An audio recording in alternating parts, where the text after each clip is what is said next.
बिस्मिल्लाहिर्रहमानिर्रहीम। आज का जो हमारा टॉपिक है वो एक्चुअली रॉकेट इक्वेशन है। आज हमने उसकी कैलकुलेशन करनी है। इससे पहले उसका एक पार्ट 1 हो चुका है जिसमें हमने डिस्कस किया है कि रॉकेट क्या होता है, रॉकेट का प्रिंसिपल क्या होता है, और ये मैंने आज आपके लिए लिख भी दिया है इसको। मज़ीद ये चीज़ें हमने डिस्कस की थी। मज़ीद आज हम कैलकुलेशन ऑफ रॉकेट इक्वेशन करेंगे जो कि बहुत ही ज़्यादा आसान है। कैलकुलेशन ऑफ रॉकेट इक्वेशन को समझने के लिए सबसे इम्पोर्टेंट जो चीज़ है वो ये है कि आपको लीनियर मोमेंटम का फार्मूला पता हो, आपके न्यूटन सेकंड लॉ की फॉर्म पता हो कि rate of change of momentum जो है वो इक्वल टू द फोर्स होता है, और इस तरह की छोटे छोटे फार्मूले आपको पता होने चाहिए। रॉकेट इक्वेशन को समझने के लिए इस फिगर को समझना बहुत ज़्यादा इम्पोर्टेंट है। इस फिगर को मैंने कोशिश की है कि आपके लिए एक रॉकेट का एक स्ट्रक्चर बना सकूं। रॉकेट की राइट हैंड साइड के ऊपर जब टाइम t था तो उस वक्त उसका मास m था और वेलोसिटी v थी, और इसकी लेफ़्ट हैंड साइड के ऊपर जो एक्सप्रेशंस लिखे हुए हैं ये after some fraction of time dt उसकी वेलोसिटी v से dv हो गई, क्योंकि उसके टोटल मास m में से कुछ मास माइनस हो गया जिसको हम माइनस dm से शो कर रहे हैं। तो जो रिलेटिव वेलोसिटी है गैसेस की वो v नॉट माइनस v है। This relative velocity of the gases is relative to the rocket system. अब हमने कैलकुलेशन कैसे करनी है। Initially momentum of the rocket is P I is equal to the M into the V. Initial momentum हमने लिख दिया, ठीक हो गया जी। After some time D T जो है जो रॉकेट का मोमेंटम है उसको हम पी एफ से शो करते हैं, and this is equal to the sum of momentum of rocket plus momentum of the gases ejected from the rocket after some time dt जो है वो m माइनस डी एम है, और उसकी जो वेलोसिटी है वो v प्लस टी वी है। तो इसको हमने ये लिख दिया मोमेंटम ऑफ द रॉकेट की ब्रैकेट के अंदर। नेक्स्ट जो है हमारे पास प्लस लगा के नेक्स्ट जो ब्रैकेट है वो momentum of the gases ejected from the tail of the rocket है। तो उसको हम कैसे समझ सकते हैं, जो गैसेस इजेक्ट कर गई रॉकेट की टेल से उनको हमने उन गैसेस की मास को हमने डीएम से शो किया हुआ है, और वो उसके साथ हम माइनस डीएम लगाते हैं क्योंकि वो total mass of the rocket से माइनस हो गई। रिलेटिव वेलोसिटी जो है वो गैसेस की वो क्या है, V not minus V, where V is the velocity of the rocket and V naught is the velocity of the ejected gases. इन दोनों की जो प्रोडक्ट है वो आपके सामने क्या बन रही है, momentum of the gases ejected. Both momentums are opposite in direction. इसका मतलब ये है कि दोनों जो मोमेंटम्स हैं रॉकेट का अपवर्ड और गैसेस का वर्टिकली डाउनवर्ड है, तो सो बोथ मोमेंटम जो हैं वो सिमत के हवाले से एक दूसरे के मुखालिफ हैं। नेक्स्ट जो है वो rate of change of momentum है। तो rate of change of momentum का हम फार्मूला जानते हैं, D P by D T is equal to the F होता है, और यहाँ पर डी पी से मुराद चेंज इन मोमेंटम है, यानी फाइनल माइनस इनिशियल मोमेंटम। तो फाइनल मोमेंटम हमारे पास मौजूद है, वो हम इक्वेशन उठा के पी एफ की जगह पर रख देंगे, और इनिशियल मोमेंटम एम इंटू दी बी होता है वो हम पी आई की जगह पर रख देंगे, बाकी डी टी से डिवाइड कर देंगे। अब जनाब आपके पास ये जो m minus D M into V plus T V है, इन दोनों ब्रैकेट्स को आपस में आपने मल्टीप्लाई करवाना है।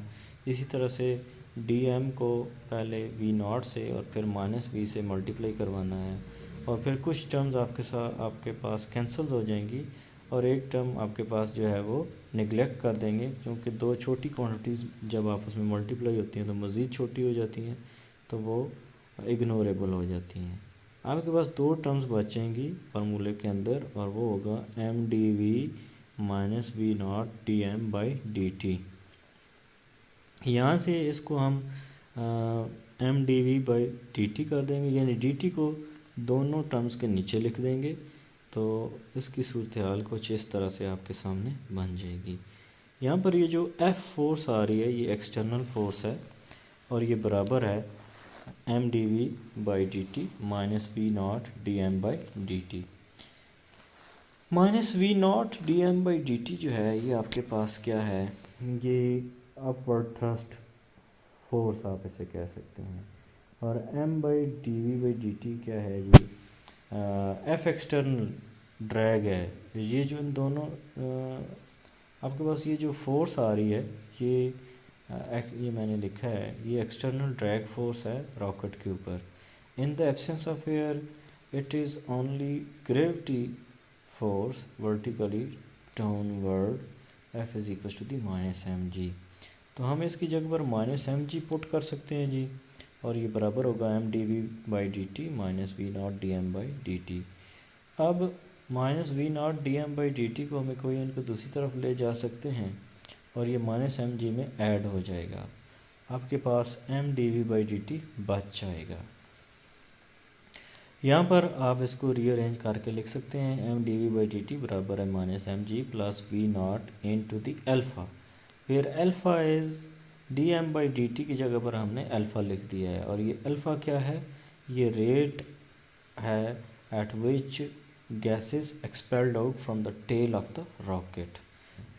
हम जानते हैं gases expelled during the fraction of time D T is equal to the D M, जिसको हमने ऊपर तस्वीर में दिखाया भी है, और gases expelled during time during unit time is dm by dt, and gases expelled during time t is equals to the dm by dt into the t, where dm by dt is alpha into the t. At time t equals to the 0, mass of the rocket is m naught, and at time t mass of the rocket m is equals to the m naught minus alpha t। यानी कुछ वक्त गुजरने के बाद जो initial mass of the rocket है उसमें से कुछ मास माइनस हो जाता है, और जो रेजिड्यूअल मास होता है उसको हम m लिख रहे हैं, और वो बराबर हो जाएगा इनिशियल मास यानी m not minus extracted mass alpha into the T. अब इस इक्वेशन को जिसको मैंने अंडरलाइन किया हुआ है इसको हम डिफ्रेंशिएट कर देंगे टाइम के लिहाज से, तो D M by D T हो जाएगा, आगे एम नॉट कांस्टेंट है वो ज़ीरो हो जाएगा, और अल्फ़ा कांस्टेंट है और D T by D T 1 हो जाएगा।